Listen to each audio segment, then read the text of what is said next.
اعوذ باللہ من الشیطان الرجیم بسم اللہ الرحمن الرحیم۔ سورہ آل عمران آیات نمبر 10 تا 17 میں کافروں کو تنبیہ کہ وہ بھی پچھلی نافرمان قوموں کی طرح مغلوب ہو جائیں گے، ان کے مال و دولت اسی دنیا میں رہ جائیں گے اور روز قیامت ان کے کسی کام نہ آئیں گے، جبکہ نیک لوگوں کے لیے اللہ کے پاس بہت اچھا ٹھکانہ ہے۔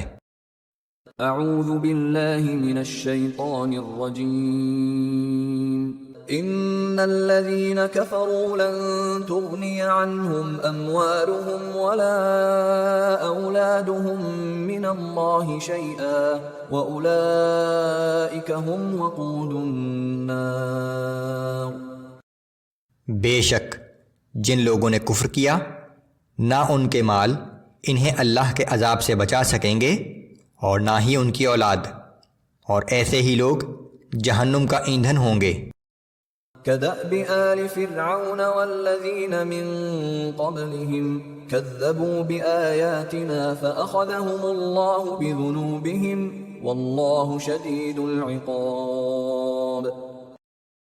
ان کا حال بھی ایسا ہی ہے جیسا قوم فرعون اور ان سے پہلی قوموں کا تھا، انہوں نے ہماری آیتوں کو جھٹلایا تو اللہ نے ان کے گناہوں کے باعث انہیں پکڑ لیا، اور یاد رکھو کہ اللہ بہت سخت سزا دینے والا ہے۔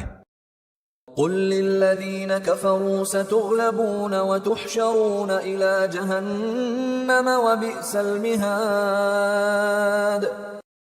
آپ کافروں سے فرما دیجئے کہ ان قریب تم سب مغلوب ہو جاؤ گے اور جہنم کی طرف ہانکے جاؤ گے، اور وہ بہت ہی برا ٹھکانہ ہے۔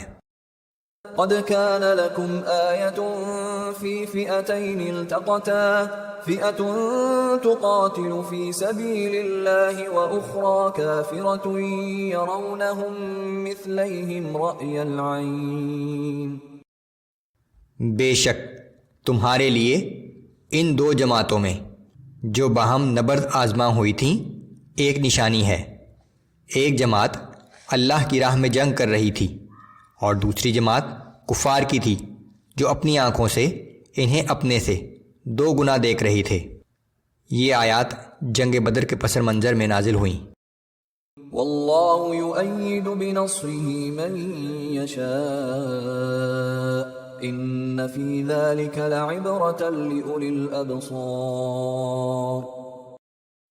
اور اللہ اپنی مدد کے ذریعے جسے چاہتا ہے قوت دیتا ہے، یقیناً اس واقعے میں بصیرت رکھنے والوں کے لیے بڑی عبرت ہے۔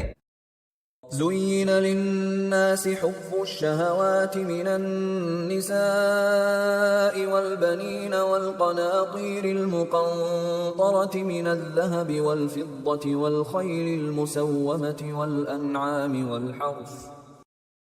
دنیا کی مرغوب چیزوں کی محبت لوگوں کے دلوں میں بٹھا دی گئی ہے، جیسے عورتیں، اولاد اور سونے چاندی کے جمع کیے ہوئے خزانے، اور نشان زدہ گھوڑے اور مویشی اور کھیتی۔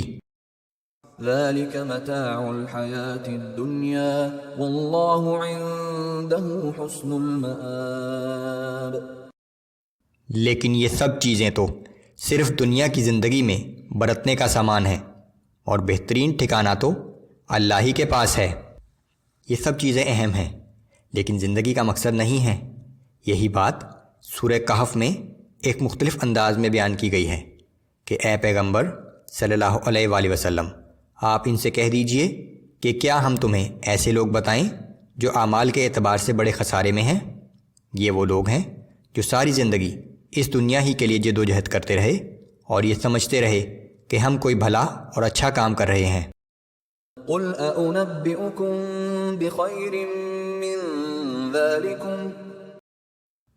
آپ فرما دیجئے کہ کیا میں تمہیں ان سب دنیاوی چیزوں سے بہترین چیز بتاؤں؟ للذين اتقوا عند ربهم جنات تجري من تحتها الأنهار خالدين فيها وأزواج مطهرة ورضوان من الله والله بصير بالعباد. جو لوگ تقوی اختیار کریں گے ان کے لیے ان کے رب کے پاس جنت میں ایسے باغات ہیں جن کے نیچے نہریں بہتی ہیں، وہ ان میں ہمیشہ رہیں گے. ان کے لیے پاکیزہ بیویاں ہوں گی اور اللہ کی خوشنودی انہیں حاصل ہوگی. اور یاد رکھو کہ اللہ اپنے بندوں کو خوب دیکھنے والا ہے. الذين يقولون ربنا إننا آمنا فاغفر لنا ذنوبنا وقنا عذاب النار. یہ اہل تقوی وہ لوگ ہیں جو کہتے ہیں کہ اے ہمارے رب، ہم یقیناً ایمان لے آئے ہیں، سو ہمارے گناہوں کو معاف فرما دے اور ہمیں جہنم کے عذاب سے بچا لے. الصابرين والصادقين والقانتين والمنفقين والمستغفرين بالأسحار. یہ لوگ صبر کرنے والے ہیں، سچ بولنے والے ہیں اور اللہ کے فرما بردار اور اس کی راہ میں خرچ کرنے والے ہیں، اور رات کے آخری حصے میں اللہ سے مغفرت مانگنے والے ہیں.